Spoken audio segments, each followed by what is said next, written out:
Bendito el Señor Dios de Israel, que ha visitado y redimido a su pueblo, y nos levantó un poderoso Salvador en la casa de David, su siervo. Hermanos, ya estamos comenzando el segundo semestre de este año 2021 y no cesamos de alabar a Dios.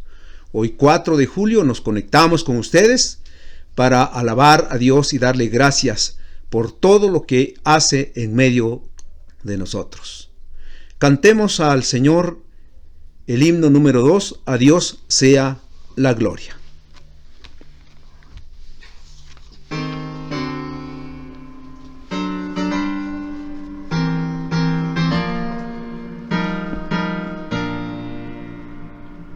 ¿Cómo agradecer lo que hizo el Señor por mí, que sin merecer derramó su sangre carmesí? Un coro de 1.000.000 de ángeles expresará mi gratitud, pues lo que soy un día anhelo ser, lo debo todo a Él.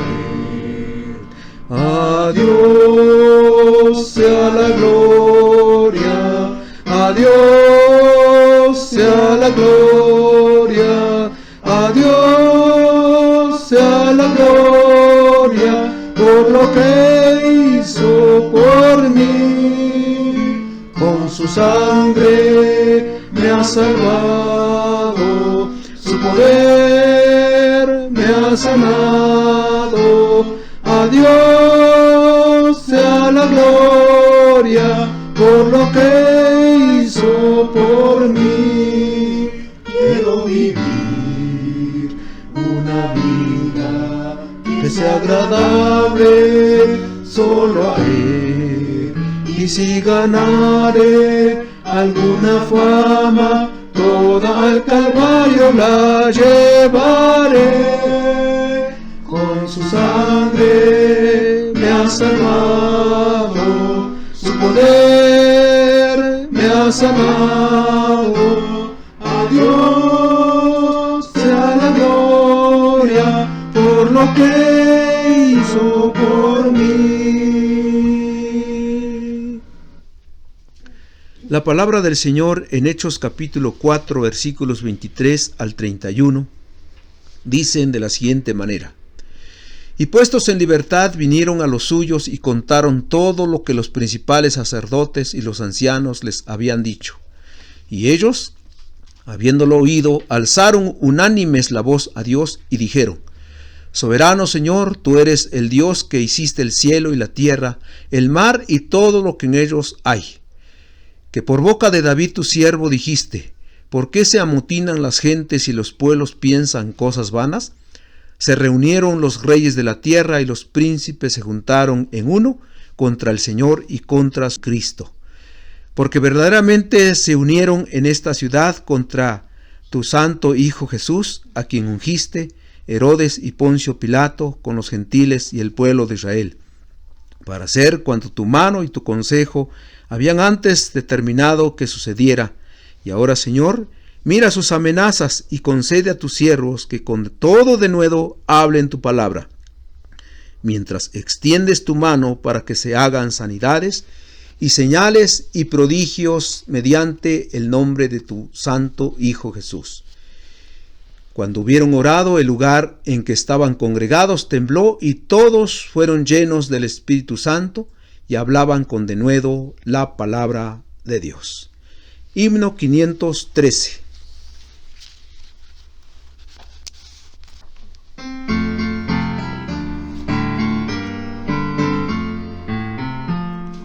A ti, oh Señor, levantaré mi alma. A ti, oh Señor, levantaré mi alma. Dios mío, en ti confío. No sea avergonzado, no se alegren de mí mis enemigos. Oh sí, en verdad, no seré confundido. Oh sí, en verdad, no seré confundido, serán avergonzados los que se rebelan. Enséñame, oh Jehová, todos tus caminos.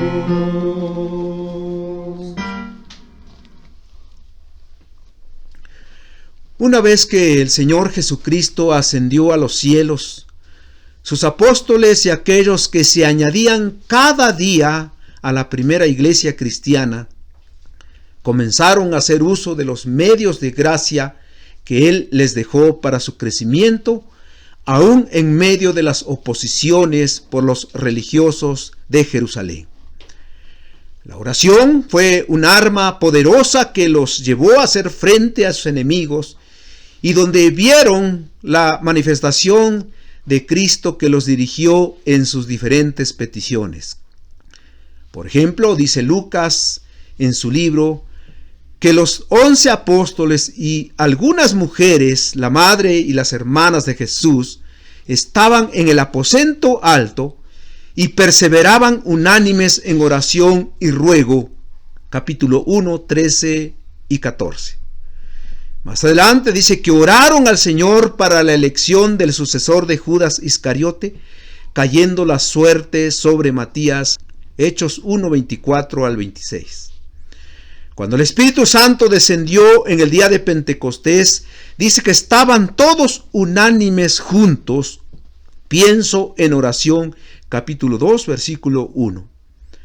La primera predicación de Pedro trajo como resultado un gran crecimiento.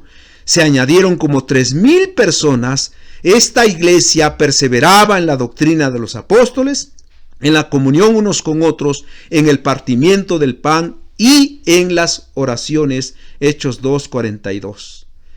Pedro y Juan seguían las costumbres de los judíos, participar en el culto del templo a las 3 de la tarde, cuando se reunían para orar. Capítulo 3, versículo 1. La iglesia entonces en un principio estaba formada por creyentes de oración. Los apóstoles, quienes eran los maestros, habían aprendido de Cristo que la oración era un medio eficaz para hacer frente a sus adversidades y ahora enseñaban a los cristianos practicando la oración. Debido a la salud de un cojo de nacimiento de más de 40 años, cerca del templo, Pedro y Juan fueron puestos en la cárcel por los saduceos y sacerdotes judíos. Dice la Biblia que les intimaron, los amenazaron, prohibiéndoles enseñar en el nombre de Jesús, y posteriormente los soltaron. Hechos 4, 18 y 21. Y es aquí donde vamos a ver la oración de los creyentes que, unidos en armonía por la presencia y el poder del Espíritu Santo, elevaron a Dios en esos momentos de oposición. La oración de los primeros creyentes. La oración de los primeros creyentes. Y la oración de los primeros creyentes primeramente exaltó la soberanía de Dios. Versículos 23 y 24. Y puestos en libertad vinieron a los suyos y contaron todo lo que los principales sacerdotes y los ancianos les habían dicho. Y ellos, habiéndolo oído, alzaron unánimes la voz a Dios y dijeron: Soberano Señor, tú eres el Dios que hiciste el cielo y la tierra, el mar y todo lo que en ellos hay.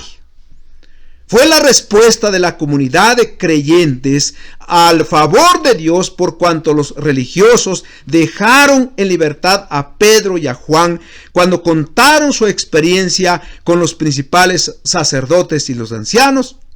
Oraron a Dios, reconociendo primeramente su soberanía como creador de todo lo que existe. Una oración que los siervos de Dios en el Antiguo Testamento hicieron en diferentes circunstancias.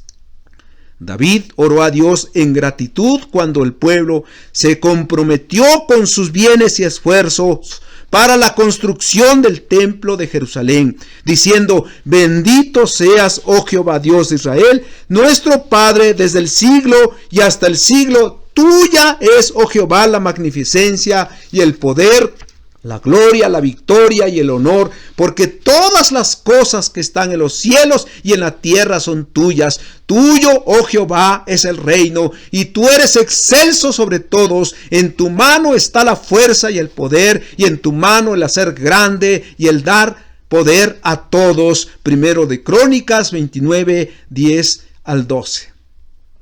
Daniel también oró a Dios cuando él le reveló el sueño de Nabucodonosor, aquella gran imagen que estaba formada de metal, oro, bronce y hierro. Sea bendito el nombre de Dios de siglo en siglo, porque suyos son el poder y la sabiduría. Él muda el tiempo y las edades, quita reyes y pone reyes, da la sabiduría a los sabios y la ciencia a los entendidos. Él revela lo profundo y lo escondido, conoce lo que está en tinieblas y con él mora la luz. A ti, oh Dios de mis padres, te doy gracias y te alabo, porque me has dado sabiduría y fuerzas y ahora me has revelado lo que te pedimos, pues nos has dado a conocer el asunto del rey. Daniel 2, 20 al 23. La misma oración de Nabucodonosor, poco después que Dios lo humilló con aquella enfermedad que lo hizo actuar como animal. Y bendije al Altísimo y alabé y glorifiqué al que vive para siempre, cuyo dominio es sempiterno y su reino por todas las edades. Todos los habitantes de la tierra son considerados como nada, y el hacer según su voluntad en el ejército del cielo y en los habitantes de la tierra, y no hay quien detenga su mano y le diga: ¿qué haces? Daniel 4, 34 y 35. Muy cierto es que como David, Daniel, Nabucodonosor, los primeros cristianos, la doctrina reformada nos enseña que al hacer uso de la oración, lo primero que tenemos que hacer es darle toda la gloria a Dios, reconociendo su poder y dominio sobre su iglesia y su creación. Es la misma oración de Cristo y que aprendemos en la enseñanza en el Padre Nuestro. Las primeras 3 peticiones que Él hizo: santificado sea tu nombre, venga tu reino, hágase tu voluntad como en el cielo, así también en la tierra. Nada tienen que ver con nuestras necesidades personales de orden material. Así la iglesia que comenzaba primero había aprendido a dar la gloria al soberano creador de todo lo que existe. Que al levantar al Señor nuestras oraciones, roguemos con toda el alma, antes que cualquier otra cosa, que su nombre sea exaltado. En segundo lugar, la oración de los primeros creyentes resaltó el plan de Dios revelado en la profecía. Los versículos 25 al 28, que por boca de David tu siervo dijiste: ¿por qué se amotinan las gentes y los pueblos piensan cosas vanas? Se reunieron los reyes de la tierra y los príncipes se juntaron en uno contra el Señor y contra su Cristo, porque verdaderamente se unieron en esta ciudad contra tu santo Hijo Jesús, a quien ungiste Herodes y Poncio Pilato con los gentiles y el pueblo de Israel, para hacer cuanto tu mano y tu consejo habían antes determinado que sucediera. Mirando hacia el pasado remoto, más de 1000 años atrás, en las palabras de David, cuando inspirado por el Espíritu Santo, tuvo una visión profética con respecto a la pasión del Mesías, el rechazo de Israel hacia Jesús, vio a los pueblos y naciones como una asamblea deliberando contra el ungido del Señor para llegar a una decisión contra él. El salmista oye los rugidos de la gente que se rebelan contra Dios, ve cómo sus príncipes se reúnen en el vano esfuerzo de deshacerse de aquel que estaba derrumbando su posición social y religiosa, afectando así sus intereses y propósitos personales. Los cristianos reunidos percibieron una faceta de la gran lucha en los acontecimientos que precedieron la pasión de Cristo. Por un lado, los escribas y fariseos que trataron una y otra vez de atraparlo, preguntando, por ejemplo, cuando enseñaba en el templo: ¿con qué autoridad enseñas estas cosas? ¿Y quién te dio esta autoridad? Después, Algunos de los discípulos de los fariseos y los herodianos le preguntaron: dinos pues, ¿qué te parece? ¿Es lícito dar tributo a César o no? La pregunta de los saduceos sobre la resurrección de los muertos: en la resurrección, pues, ¿de cuál de los 7 será ella mujer, ya que todos la tuvieron? En sus respuestas, Cristo derrotó a sus enemigos, pero a los 2 días fue entregado por Judas Iscariote y fue juzgado por el concilio de los judíos, por Anás y Caifás, después por Herodes y Pilato, juicio eclesiástico y juicio civil, para que fuera sentenciado ante la petición del pueblo: crucifícale, crucifícale. Las naciones, los reyes y los príncipes estuvieron contra Jesús. Sin embargo, los cristianos veían que Dios había cumplido su plan redentor a través de sus enemigos. Ellos hallaban un refugio bajo la sombra del Omnipotente y su consuelo y guía en los inspirados anuncios de los propósitos de Dios para el hombre, asegurados en la persona del ungido en cuyas manos había entregado todas las cosas. No había duda en cuanto al desenlace final de la lucha contra el Sanedrín, y los fieles creyentes presentan sus peticiones a la luz de las grandes verdades que recordaron en la presencia de Dios, según el versículo 28. Así oramos en los tiempos de aflicción, o nos quejamos de las pruebas que Dios en sus planes permite nos vengan. En tercer lugar, la oración de los primeros creyentes demandó poder para la proclamación y el testimonio. Versículos 29 y 30. Y ahora, Señor, mira sus amenazas y concede a tus siervos que con todo denuedo hablen tu palabra, mientras extiendes tu mano para que se hagan sanidades y señales y prodigios mediante el nombre de tu santo Hijo Jesús. La única frase en toda la oración que se aproxima un poco a una petición personal es la frase: ahora pues, Señor, mira sus amenazas. Sin embargo, cuando analizamos bien el texto, nos damos cuenta que los creyentes no estaban pidiendo castigo para sus enemigos, como algunos salmos lo sugieren, los salmos llamados imprecatorios, como el Salmo de David 35. Ni siquiera protección física frente al poder humano del tribunal, como un escritor sugiere la oración de los allí reunidos. Señor, en cuanto a nosotros, no sabemos lo que más conviene para el crecimiento de tu reino. Si es sufrimiento, rechazo, persecución o quieta paz, tú sabrás cómo habrán de beneficiar a tu pueblo, sea lo uno o sea lo otro. Es decir, las palabras de estos 2 versículos están enfocados hacia la proclamación del Evangelio. Su petición tiene 2 fases muy relacionadas. Primero, que Dios les concediera valor y confianza al anunciar la palabra. Y es que no es fácil. El pueblo, aunque estaba aceptando las buenas nuevas, muchos, principalmente los líderes de la religión, estaban en contra de los apóstoles. No tenían libertad para evangelizar a las naciones en cierta forma.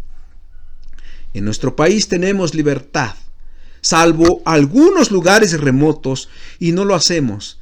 Nadie nos persigue, pero hace falta, como los primeros creyentes, doblar nuestras rodillas para pedir valor y poder de Dios para hacerlo.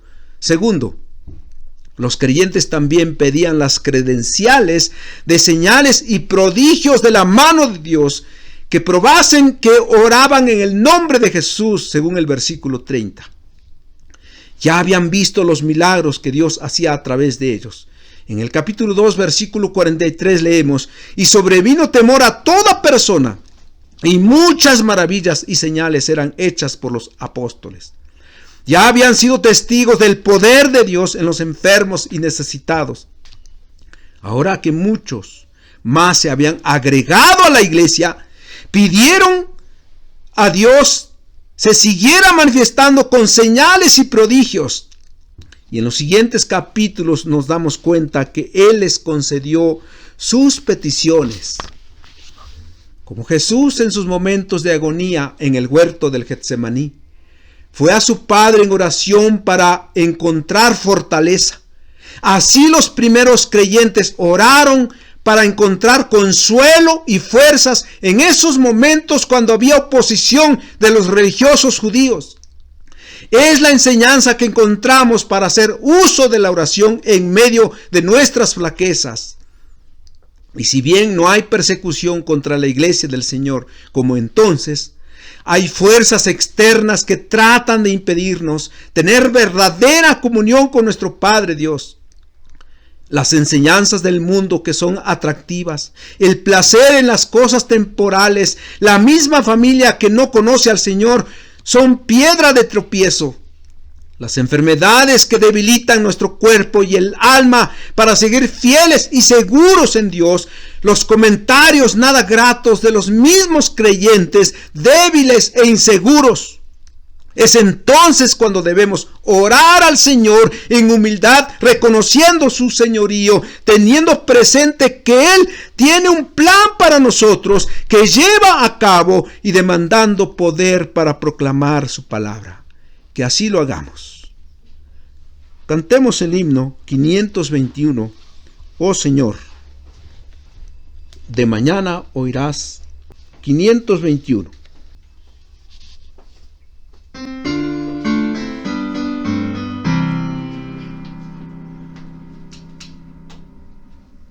Oh Señor, de mañana oirás mi voz, de mañana me presentaré, delante de ti esperaré. Oh Señor, de mañana oirás mi voz, de mañana me presentaré, delante de ti esperaré. Porque tú no eres un Dios que se complace en la maldad. El malo no habitará junto a ti. Oh Señor, de mañana oirás mi voz, de mañana me presentaré, delante de ti esperaré.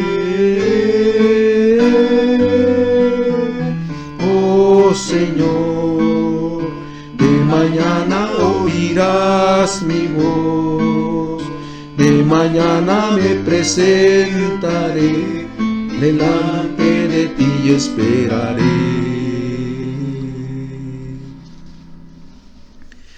Gracias, oh Dios, por recordarnos con tu palabra que en momentos de gran hostilidad en la vida debemos acercarnos a ti en oración y reconocerte como nuestro Creador, sustentador y Salvador, antes que todas las cosas, para confesar que tus planes se llevan a efecto en nosotros sin ninguna violación.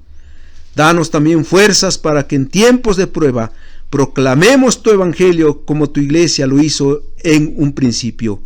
En Cristo Jesús te lo pedimos. Amén.